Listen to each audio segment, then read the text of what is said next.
6. Espíritos aprisionadores da mente. Não andeis ansiosos de coisa alguma, em tudo, porém, sejam conhecidas diante de Deus as vossas petições pela oração e pela súplica, com ações de graças. E a paz de Deus, que excede todo entendimento, guardará o vosso coração e a vossa mente em Cristo Jesus.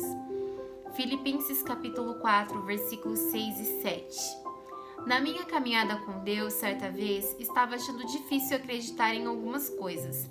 Eu não entendia o que estava de errado comigo e, como consequência disso, eu fiquei confusa. A descrença parecia estar crescendo a grande velocidade.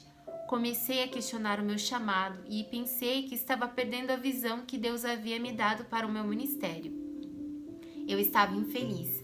A descrença produz infelicidade. Pois 2 dias consecutivos eu ouvi essa frase vindo do meu espírito: espíritos aprisionadores da mente. No primeiro dia não pensei muito sobre isso, entretanto, no segundo dia, quando eu comecei um momento de intercessão, eu ouvi pela 4ª e pela 5ª vez: espíritos aprisionadores da mente. Eu sabia, por causa de todas as pessoas a quem eu havia ministrado, que multidões de crentes têm problemas com a mente. Pensei que o Espírito estava me direcionando para orar pelo corpo de Cristo, contra um espírito chamado aprisionador da mente. Então eu comecei a orar e interceder contra os espíritos aprisionadores da mente em nome de Jesus. Depois de apenas poucos minutos de oração, eu senti uma tremenda libertação vir à minha própria mente. Foi muito dramático. Liberta dos espíritos aprisionadores da mente. Quase toda a libertação que Deus me tem dado tem sido progressiva e aconteceu por meio da crença e confissão da palavra de Deus. Em João, capítulo 8, versículo 31 e 32, Jesus diz: se vós permanecerdes, continuardes na minha palavra, sois verdadeiramente meus discípulos, e conhecerás a verdade, e a verdade vos libertará.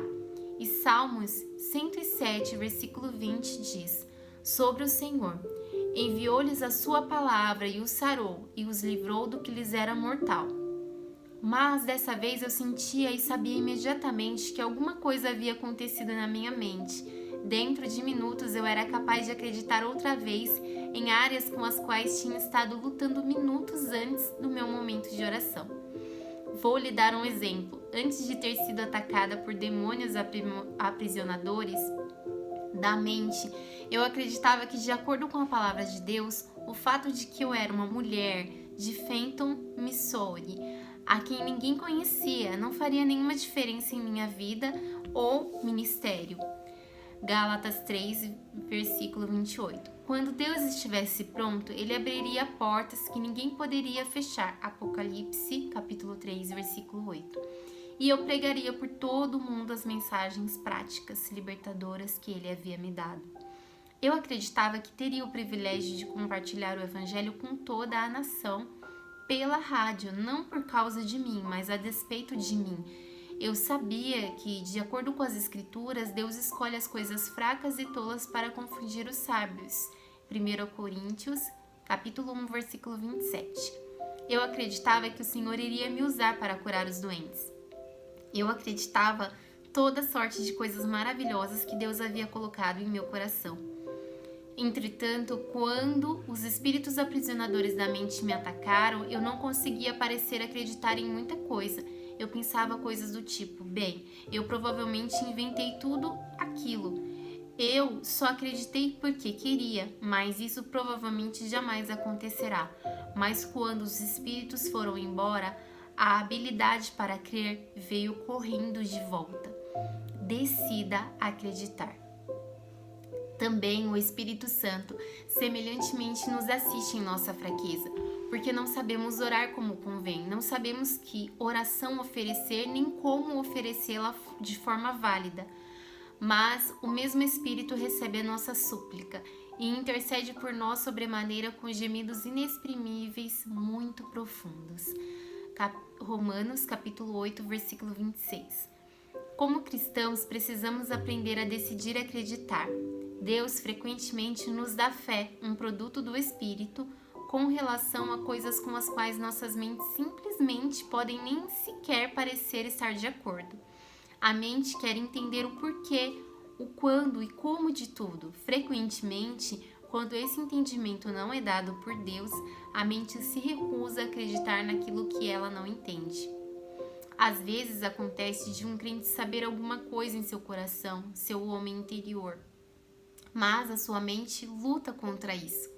Eu tinha decidido muito antes de acreditar no que a palavra diz e acreditar na rema, a palavra revelada, que Deus me deu as coisas que Ele me falou ou as promessas que Ele me fez pessoalmente. Mesmo que eu não entendesse por que, quando ou como isso aconteceria em minha vida. Mas essa coisa com a qual eu estava lutando era diferente e estava além da decisão. Eu estava amarrada por esses espíritos aprisionadores da mente e simplesmente eu não conseguia fazer nada para acreditar. Graças a Deus que por intermédio do Espírito Santo Ele me mostrou como orar. E seu poder prevaleceu, muito embora eu não soubesse que estava orando por mim mesma quando eu comecei.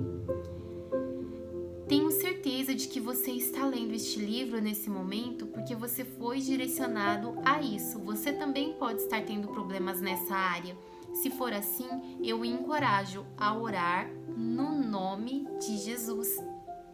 Pelo poder do seu sangue, coloque-se contra os espíritos aprisionadores da mente. Ore dessa forma não apenas uma vez, mas sempre que você tiver dificuldade nessa área. O diabo jamais esgota seu estoque de dardos inflamados para jogar contra nós quando estamos tendo de caminhar para a frente. Levante seu escudo da fé e lembre-se de Tiago, capítulo 1, versículo 2 ao 8, que nos ensina que podemos pedir sabedoria a Deus nas provações e Ele nos dará e nos mostrará o que fazer. Eu tinha um problema, um dardo inflamado, que não tinha encontrado antes, mas Deus me mostrou como orar e eu fui liberta. Você também será.